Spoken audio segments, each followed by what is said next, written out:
Terlihat Munian bersama Yang Kang sedang mencari uang dengan cara mereka berdua menunjukkan atraksi menari tarian pedang. Semua orang pun terhibur dan memberikan uang kepada mereka.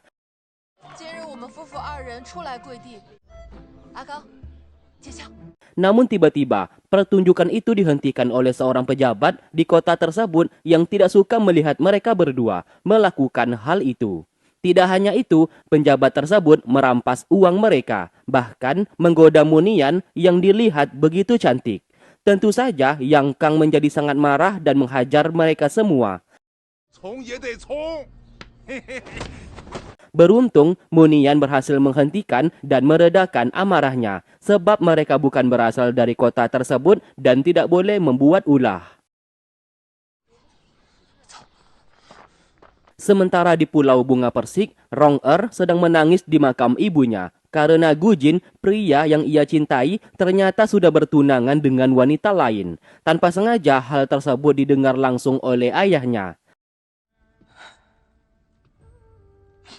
Tiba-tiba, Gujin dihampiri oleh Zhao Botong karena mereka mendengarkan suara seruling. Dijelaskan, suara tersebut merupakan teknik serangan yang dilakukan oleh Huang, ayahnya Rong-er. Ia pun mengajak Gujin untuk bermeditasi, jangan sampai mendengarkannya, karena dapat membuat sebuah ilusi. Saat melakukan meditasi, Zhao Botong terkena ilusi tersebut, namun tidak dengan Gujin yang seperti tidak merasakan apa-apa dan biasa-biasa saja. Meski sudah mendengarkan suara seruling tersebut, Zhao Botong seketika muntah darah karena terkena serangan itu. Gujin lantas membawanya pergi.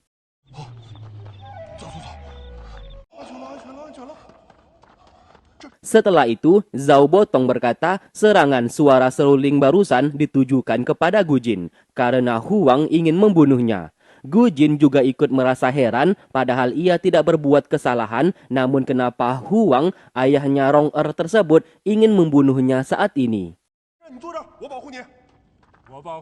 Zhao Botong lantas mengajaknya berduel karena ia penasaran kenapa Gujin tidak terpengaruh terhadap suara seruling dari Huang. Awalnya Gujin tidak mau bertarung, namun Zhao Botong langsung menyerangnya. Dari sanalah ia baru menyadari Gujin memiliki ilmu bela diri yang berasal dari ketujuh pendekar Jiangnan dan memiliki teknik 18 pukulan penakluk naga dari sekte pengemis. Ia pun semakin semangat untuk menyerangnya. Sesaat kita melihat Zhao Botong seperti menggandakan tubuhnya saat menyerang Gujin.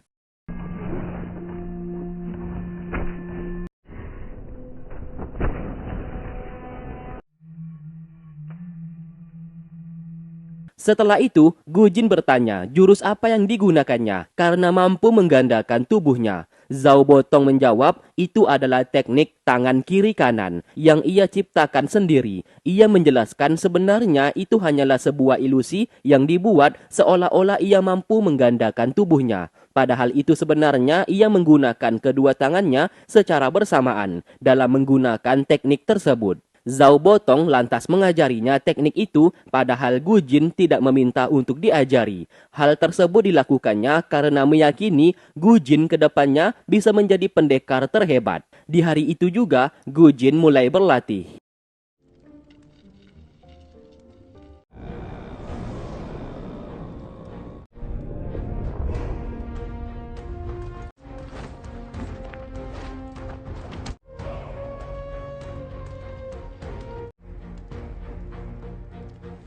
Sementara itu, Yang Kang membeli tusuk rambut sebagai hadiah kepada Munian saat berada di pasar.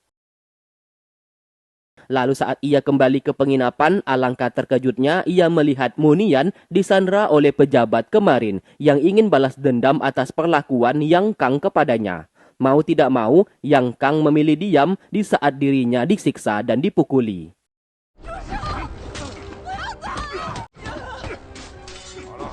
Tak lama kemudian, guru besar kerajaan Jin datang ke sana. Dari sanalah pejabat itu baru tahu Yang Kang adalah Wayan Kang, pangeran kerajaan Jin, sehingga membuatnya balik ketakutan dan memohon ampun. Yang Kang sudah terlanjur emosi. Ia pun langsung membunuhnya di tempat menggunakan tusuk rambut yang baru saja ia beli. Hal itu membuat Munian merasa sedikit ketakutan melihatnya berubah menjadi beringas seperti itu. Kembali ke Gujin, setelah semalaman berlatih, ia pun tertidur dan dibangunkan oleh Zhao Botong yang sangat terkejut. Ternyata Gujin mampu menguasai teknik yang ia ajari hanya dalam waktu semalam. Ia tak menyangka Gujin adalah pemuda yang sangat berbakat. Tak lama kemudian, seorang pelayan datang ke sana untuk mengantarkan makanan. Hal itu membuat Zhao Botong merasa heran, baru pertama kalinya ada seseorang memberikannya makanan. Gujin berkata, ia yakin Rong yang pasti telah menyiapkan ini semua. Saat sedang makan, Zhao Botong menceritakan sebuah kisah. Ratusan tahun yang lalu, pemimpin sekte sesat timur, sekte racun barat, sekte Raja Selatan, sekte pengemis, dan sekte Dewa Pusat bersama-sama menciptakan sebuah teknik bela diri yang terkuat di dunia. Teknik tersebut ditulis di atas batu besar dan diberi nama Kitab 9 Yin. Setelah itu, sekitar 18 tahun yang lalu, Kaisar Negara Song memerintahkan Huang, ayahnya Rong untuk menulis ulang Kitab 9 Yin ke dalam sebuah kain. Akibat hal tersebut, banyak pendekar dunia bela diri datang untuk mencuri kitab tersebut. Dan pada akhirnya, seluruh keluarga beserta istrinya Huang menjadi korban. Dan kabar terakhir, kitab 9 Yin dicuri oleh murid Huang sendiri, yaitu Mei, si pendekar wanita jahat. Saat sedang mendengarkan ceritanya, Gujin tak sengaja menemukan sebuah surat dari Rong di dalam bakpao tersebut. Belum sempat membacanya, Zhao Botong mengambil dan membakarnya. Ia tidak mau Gujin berhubungan lagi dengan Rong karena akan membahayakan nyawanya. Hal itu membuat Gujin menjadi sangat marah. Zhao Botong hanya bisa meminta maaf atas tindakannya barusan. Setelah itu, Gujin pergi keluar. Ia pun memiliki sebuah ide. Menggunakan burung elang peliharaannya yang masih terbang ke langit, ia menggunakan itu untuk mengirim pesan kepada gurunya, yaitu Gong, pemimpin sekte pengemis, supaya datang ke Pulau Bunga Persik. Menurut cerita Zhao Botong, Huang bersama Gong adalah saudara seperguruan. Sementara itu, Yang Kang telah kembali ke kampung halaman orang tuanya. Terlihat rumah mendiang orang tuanya hancur berantakan akibat sudah lama ditinggal.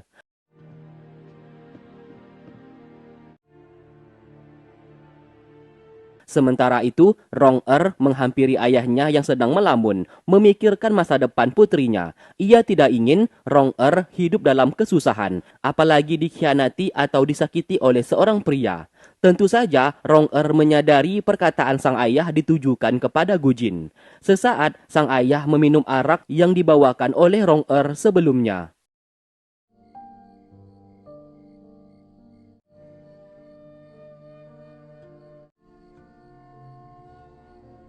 Ternyata minuman itu sudah dicampuri obat tidur. Rong sengaja melakukan itu karena ia ingin menemui Gujin untuk membawanya pergi meninggalkan Pulau Bunga Persik. Sebab ia sadar sang ayah cepat atau lambat pasti akan membunuh Gujin. Dan ia tidak ingin hal itu terjadi.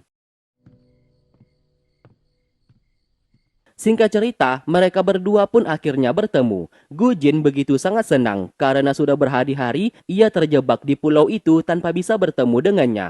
Rong lantas memintanya untuk pergi secepat mungkin sebelum ayahnya datang ke sana untuk membunuhnya. Gujin menolak untuk pergi, meski harus mati sekalipun.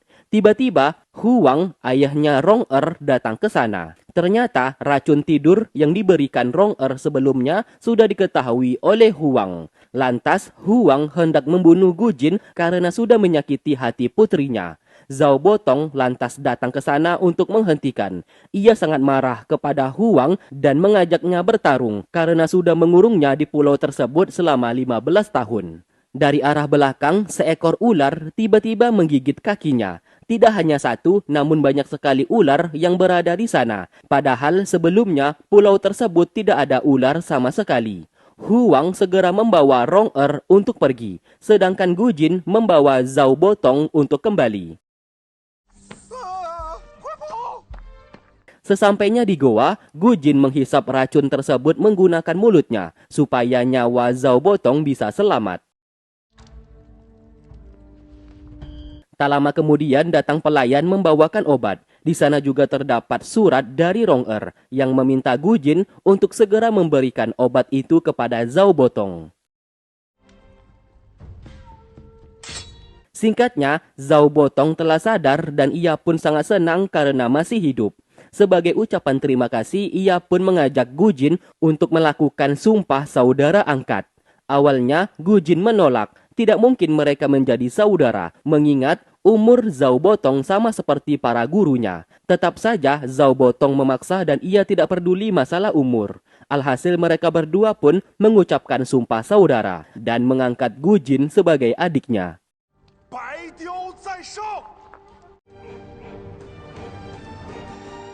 Saat sedang makan, Gu Jin mengambil pisau peninggalan ayahnya. Dan di sana, Zhao Botong sangat terkejut karena kain yang digunakan sebagai sarung pisau tersebut adalah kitab 9 yin. Kita pun flashback sebentar. Salah satu gurunya Gu Jin sempat mengambil kitab 9 yin saat bertarung melawan Mei. Di sana, Gu Jin masih tidak tahu dan mengira kain sarung pisaunya tersebut hanyalah kain biasa. Sedangkan Zhao Botong masih tidak percaya kitab 9 yin yang diperebutkan oleh seluruh pendekar di dunia ini ternyata berada di tangan Gu Jin.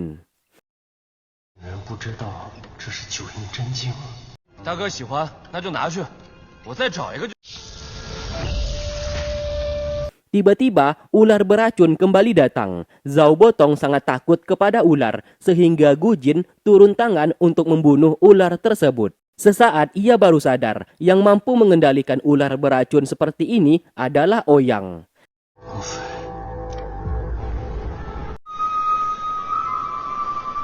Ternyata dugaannya benar, Ouyang menggunakan kapal besar dan hampir tiba di Pulau Bunga Persik.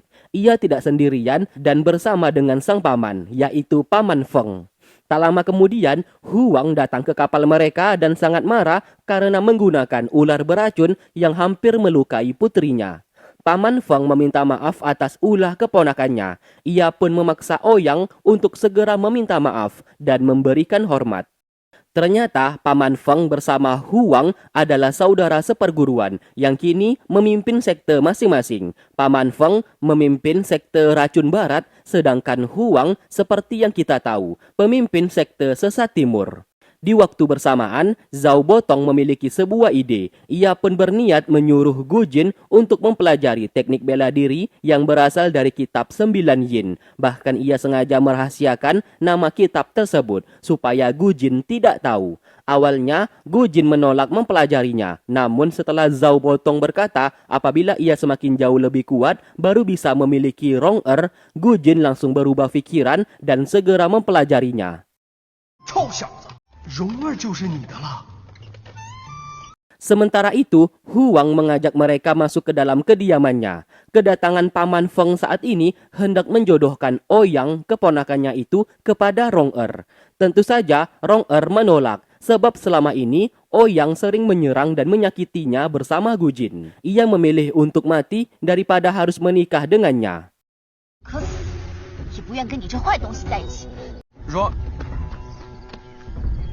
Di waktu bersamaan, Gu Jin sedang mempelajari teknik bela diri yang berasal dari kitab 9 yin.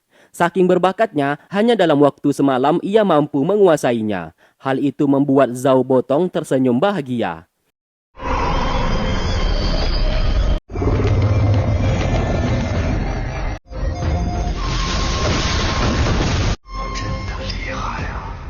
Di sisi lain, Yang Kang bersama Munian menyelamatkan seseorang yang hampir dibunuh. Lantas pria tersebut dibawa kembali ke rumah untuk diobati lukanya. Ternyata pria itu berasal dari sekte pengemis yang membawa rahasia wasiat Yu Fei. Mendengarkan itu, Yang Kang seketika langsung terdiam. Pria itu lalu berkata, tanggal 15 bulan depan, sekte pengemis mengadakan pertemuan di kota Yuzhou. Surat wasiat Yu Fei disimpan di dalam aula Cui Han. Mendengarkan itu, Rong Er berniat mencari Gong, pemimpin sekte pengemis, dalam memberitahukan informasi rahasia tersebut. Setelah ia pergi, tiba-tiba muncul sifat jahat dari Yang Kang. Ternyata ia memiliki tugas oleh Raja Jin untuk membunuh seorang pria yang membawa informasi rahasia keberadaan wasiat Yu Fei. Jangan sampai orang lain mengetahui keberadaannya. Alter ego di dalam dirinya memaksa ia membunuh pria tersebut. Alhasil, Yang Kang segera membunuhnya. Di sini kita belum diberitahu isi wasiat Yu Fei tersebut dan kenapa Raja Jin sangat ingin mendapatkannya. Setelah membunuh pria itu, Yang Kang menangis dan merasa bersalah.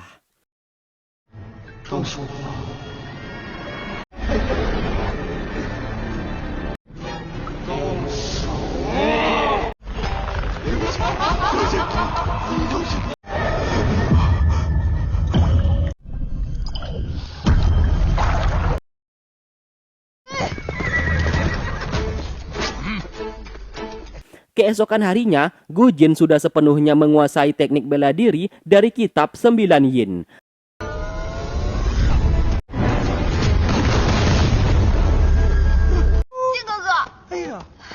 Tak lama kemudian, Rong datang ke sana dan menceritakan dirinya dilamar oleh Paman Feng untuk menikah dengan Ouyang. Mereka berdua pun memutuskan untuk pergi meninggalkan pulau tersebut, namun sayang tidak ada kapal di sana. Dan tiba-tiba, Ouyang menghampiri mereka. Di sana, Ouyang berniat menyerang Gu Jin, namun Gu Jin mampu mengalahkannya hanya dengan satu kali serangan.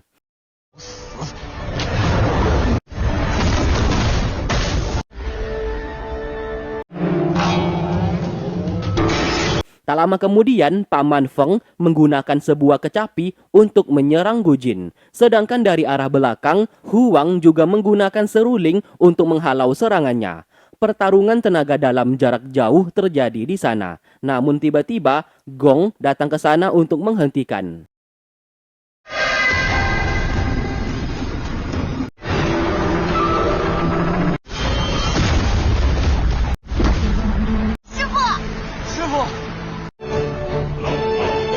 Gu Jin bersama Rong sangat senang akan kedatangan guru mereka.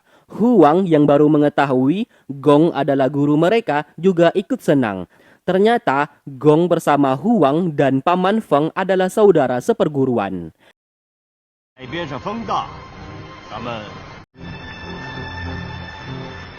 Singkatnya, mereka pun kembali mengadakan rapat.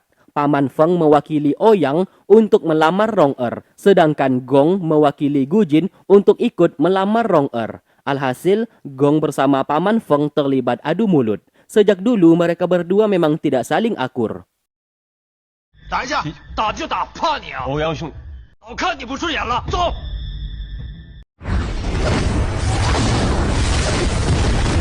金哥哥，你别担心，手脚自知清楚。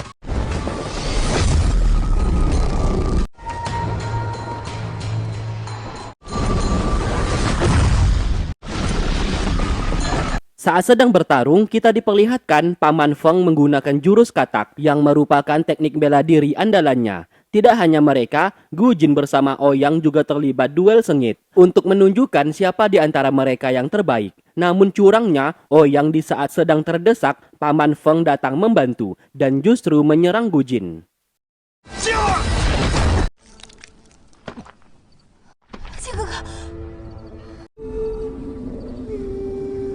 Kemudian, Gong memeriksa kondisi Gu Jin. Semua orang sangat terkejut, terutama Paman Feng, karena saat ini Gu Jin baik-baik saja. Sedangkan Gong merasa bangga muridnya baik-baik saja setelah menahan serangan dari Feng. Huang datang ke sana untuk memberikan obat dalam menyembuhkan luka dalam yang diterima oleh Gu Jin.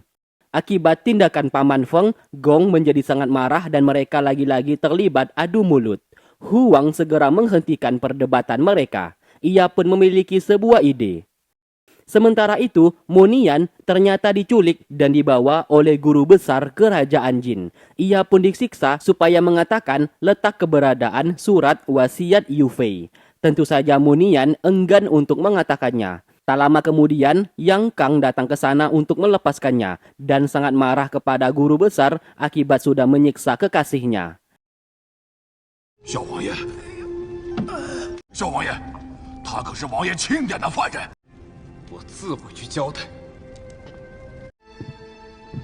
哎，康儿， Setelah itu, Yang Kang menemui Raja Jin dan meminta untuk dihukum karena ia sudah menyelamatkan Monian. Raja Jin tentu saja tidak akan menghukumnya karena ia adalah putranya. Apapun yang ingin dilakukannya, Raja Jin tidak akan berani untuk menghalangi.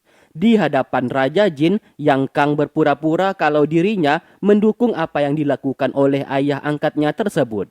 Kini mereka sudah mengetahui letak keberadaan surat wasiat Yufei. Tinggal menunggu waktu untuk bergerak. Raja Jin memintanya bersabar sebab ia menunggu seorang pendekar yang akan membantu mereka mendapatkan surat wasiat tersebut. 韩唐乃进攻之地，到时还会有不少宋地的武林高手去等一个人，吸毒欧阳锋。 Di sisi lain, kita akhirnya tahu alasan Paman Feng bersama Ouyang datang ke Pulau Bunga Persik. Ternyata mereka ingin mendapatkan kitab 9 yin. Meski begitu, Ouyang saat ini memang benar-benar menyukai Rong-er dan ingin menjadikannya sebagai istri. Mendengarkan itu, Paman Feng akan membantunya untuk mendapatkan Rong-er. Singkat cerita, mereka semua berkumpul kembali. Hu Wang berencana mengadakan kompetisi. Babak pertama, Paman Feng melawan Gu Jin, sedangkan Gong melawan Ouyang. Peraturannya cukup mudah, salah satu di antara Ouyang atau Gu Jin yang jatuh ke tanah, maka mereka kalah. 谁先掉落枝头，就算是。欧阳前辈，请多多指教。 Duel babak pertama pun dimulai. Gu Jin bersungguh-sungguh bertarung melawan Paman Feng, sedangkan Ouyang memilih menghindar saat berhadapan dengan Gong, supaya bisa mengulur waktu agar pamannya bisa menjatuhkan Gu Jin. 别跑！